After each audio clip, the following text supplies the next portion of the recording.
The story starts in the rainy season. The main character forgets his umbrella and gets wet from the rain. He starts running to his apartment to get shelter. As he's going up the stairs, he meets a girl holding a sword. The girl gives him a scary look, which startles him. Then, a pair of keys falls to the ground, and the sound of the keys scares the girl. At first, he's scared, but when he looks closely, he thinks she's just dressed up like a character. He's impressed by how good her costume is, even down to the sandals. He walks away, thinking she's really serious about her costume. But then, she tells him to stop. He says it's his house and wonders if he scared her. She acts aggressively, which makes him confused. He thinks she's strange and goes inside, closing the door. He sees her still standing by the stairs after his shower. He gets a drink and calls his cat Winter Melon for food. He drinks from the can and it feels refreshing after his shower. He sits by the window saying he's done with his work. Time passes and he grabs his umbrella, checking if the girl is still there. No one's there, but he opens the door to be sure. Surprise! The girl's sitting right by the door. He gets nervous, telling her she should use her umbrella to go home. He suggests she call her family too. He says she's in the neighbourhood of Baywing Road. She's confused and asks who he is. He gives his name as Lei Feng. He asks if she wants the umbrella, but she doesn't understand. She introduces herself as a disciple of Basalt Gang, saying she has no idea why she's there. Lei thinks she might be sick or pretending to be in 8th grade. He considers running or calling security. He decides to call security and talks about the situation. The girl intensely stares at the TV and gets scared by it. LA's still talking, but then he sees the girl stab the TV with her sword, breaking it. She looks scared, but Lei can't understand what just happened. After that, the girl gives him a murderous look, and Lei's hang up the phone. Before we continue, take a moment to answer the question of the day. What's your favourite time period to be in? Comment down below for a chance to be shouted out. Now back to the recap. Lei knew that things are going to get dangerous if he doesn't do something.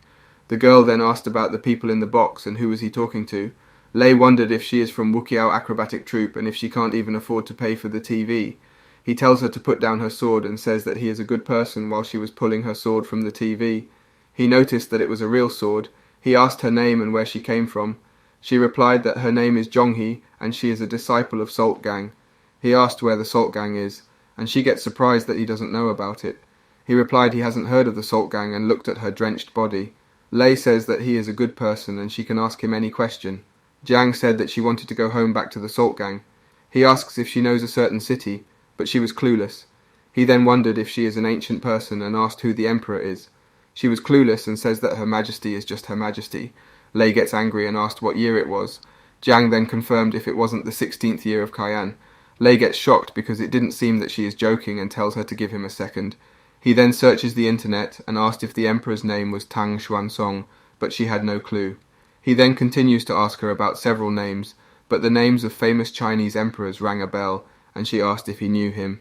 It was the name of a famous game character that Lei knew from a game. The food delivery man then rings the bell and makes her startled. She asked about the noise and draws her blade, but Lei tells her to stop.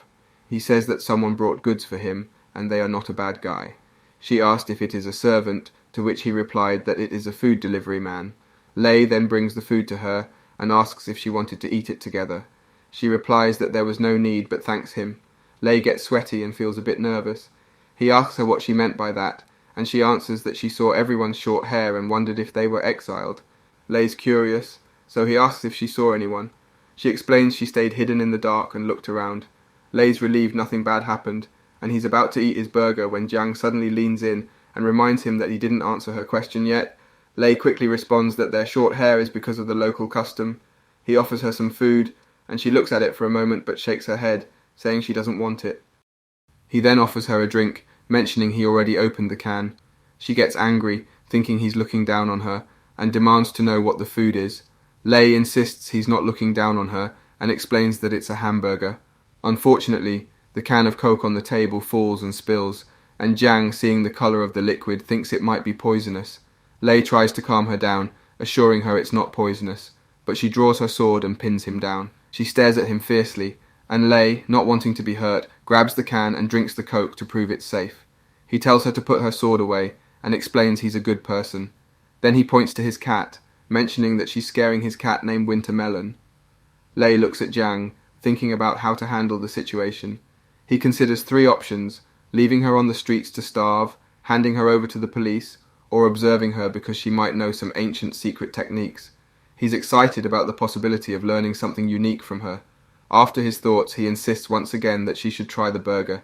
She's drooling a little as she eyes the food, but she still refuses. She asks what Lei is holding, and he replies it's food. He even suggests taking a bite to prove it's not poisonous. Jiang replied that he should while drooling while he was taking the bite. He thought that this sort of food might be too much for her. He then says that her body won't be able to handle this food, so he will prepare a rice bowl for her.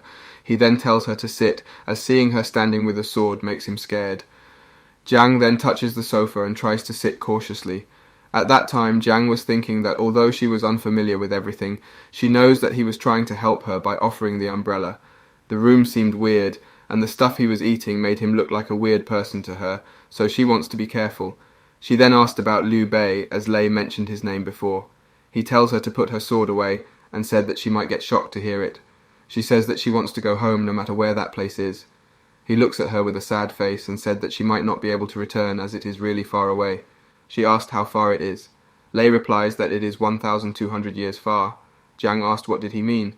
So Lei explained that this era is 1,200 years after the era she is from. He says that her emperor friends or everyone she knew were from over 1,000 years ago and that they are already dead. Jiang stands up and calls him a liar. He then tells her that she will find out about it slowly. He also said that the current era is peaceful, but there is a set of laws that she needs to follow. Jiang Lin continued to call him a liar, but Lei said that she will understand if she is a smart person. He said that everyone she knew became history. Jiang gets angry and tries to leave, but Lei tells her to stop. She then draws her blade and points it at him. He repeats about the laws, said that she can't go out with a sword like that.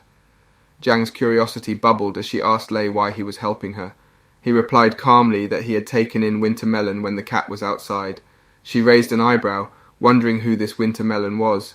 Lei chuckled softly, revealing that Winter Melon was actually a chubby cat. This response caught Jiang off guard, and she felt a surge of frustration. "Are you looking down on me?" she demanded, her irritation showing. From what she had observed, Lei didn't seem like an evil person, just an ordinary one who had crossed paths with her during the dimming of the day. He had kindly offered his umbrella. "Why help me?" Jiang persisted, her tone probing. Lei's lips curved into a half-smile as he admitted finding the situation intriguing. He turned the question back to her, asking what she would do if their roles were reversed. Jiang's answer was direct. She believed Lei would have been taken to the chief and subsequently executed. Lei's expression hardened at her response, and he muttered, "Omae wo mu shinderu." Collecting himself, he explained that in this peaceful community, killing was not an option. He admitted his lack of knowledge about her arrival, but cautioned her against harming anyone while she resided here. He also urged her not to wreak havoc, referring to the incident with his TV. He wanted to help Jiang, but he warned about the watchful eyes of the police. Pondering her predicament, Jiang realized she had no proper clothes for this era and nowhere else to go. Her gaze shifted as Lei suggested she lower her sword, promising to arrange food for her. He added that brandishing her weapon in public would cause trouble. Reluctantly, Jiang glanced at her sword and flung it aside. Lei's next question was about her usual meals. His face lit up with an idea, and he decided to order rice and buns for her. He advised her to take a shower and inquired if she knew how to use the bathroom. Confusion painted her features as she admitted she had no idea. She questioned where the bath was, and Lei guided her to the toilet, which left her surprised. With a reassuring smile, Lei acknowledged that encountering unfamiliar things might be startling and even induce a sense of fear, but he assured her he meant her no harm, offering a promise that resonated deeply within Jiang. He then shows her how to use the shower and tells her to give it a try.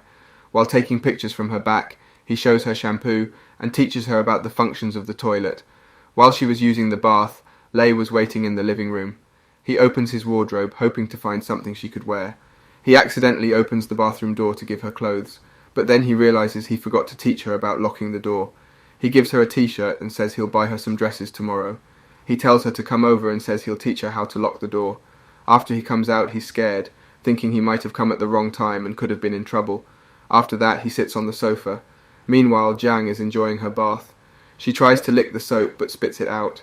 Flay wonders if he's dreaming about having an ancient girl in his house. He picks up her sword and unsheathes it. While looking at the sword, he wonders if he should find an expert to identify whether it's an antique. Jiang gets out of the bath and watches Lei writing something. She then gets close to him and asks what he's writing. He shows her the paper and says it's a list of her daily necessities. He gives her the paper and asks if she can read it, but she can't. He says he'll tell her about it later. Jiang then tells him that the clothes are strange for her, but he says they look good on her. He coughs and says he's accustomed to complimenting people on their looks.